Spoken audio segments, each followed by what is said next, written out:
Today, we're digging into a blueprint for what it really means to provide excellent service. We're drawing on the fantastic work of Dr. Suvindra S.G. to break down the principles that can turn a simple customer interaction into a truly loyal, long-term relationship.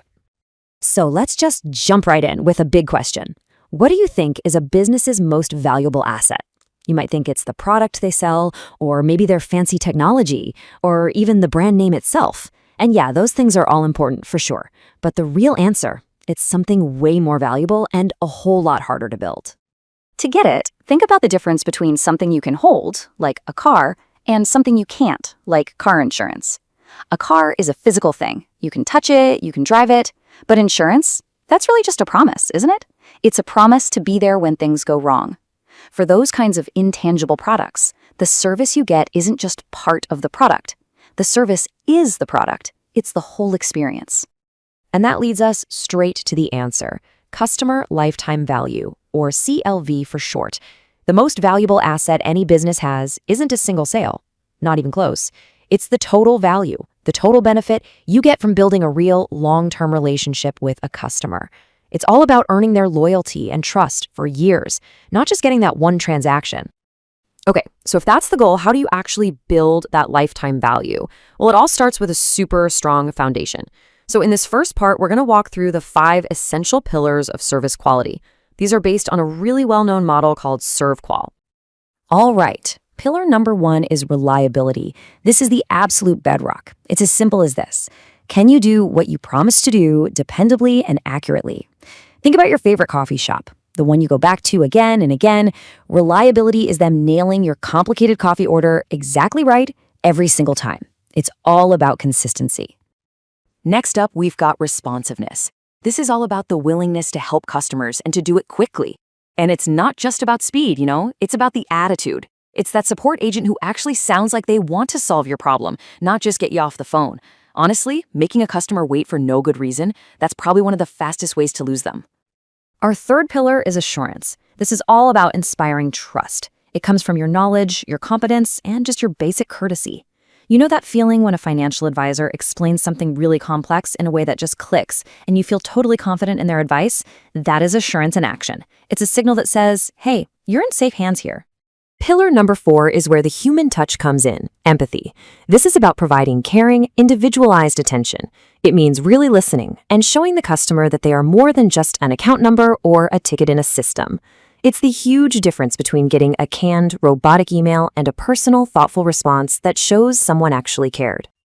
And finally, pillar 5, tangibles. Now, this might sound a little weird for an intangible service, but the physical stuff matters a lot. This is everything from the appearance of your office and your equipment to the design of your website or even how professional your team looks. A clean, organized space or a slick, easy-to-use app sends a powerful message that you care about quality. Okay, so we've got our 5 pillars. That's the foundation. Now, in part 2, let's put them to work. We're going to look at those critical moments in any customer's journey, the moments where your service truly defines the entire relationship.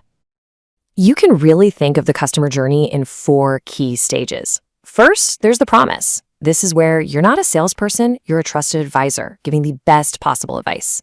Then comes the process, making sure every single interaction, from filling out a form to making up payment, is just seamless and easy.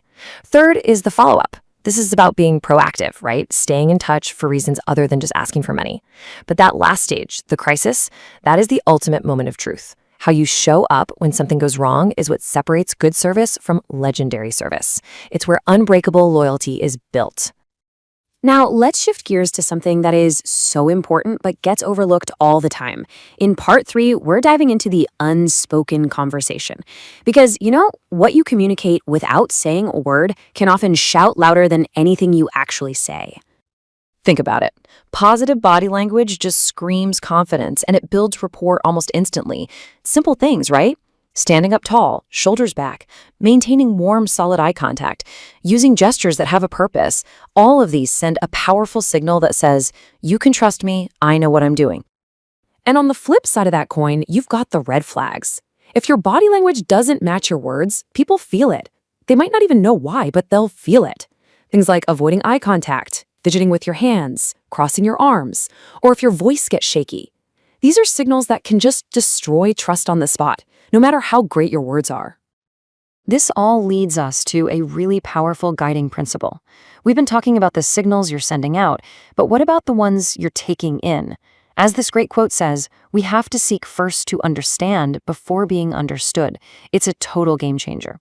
The most powerful tool you have for communication isn't speaking, it's listening. So, how do you become a great listener?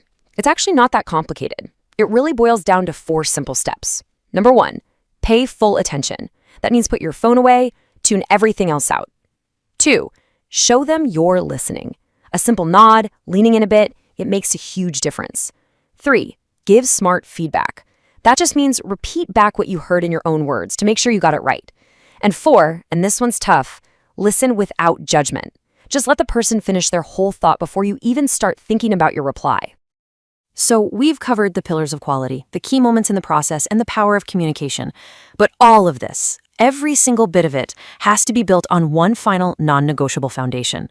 This is your ethical compass. It's what has to guide every single thing you do. So what do we even mean by ethical behavior? Well, at its very core, it's just this: putting your client's best interests ahead of your own. It's a deep commitment to being fair, honest, and respectful. It means you're not just doing what's legal, you're choosing to do what's right. And this chart here just makes it crystal clear. Look, ethical behavior is driven by a high concern for others. It's that simple. Unethical behavior, that's what happens when concern for self takes the driver's seat. The second that personal gain or hitting a target becomes more important than what the client actually needs, your compass is broken.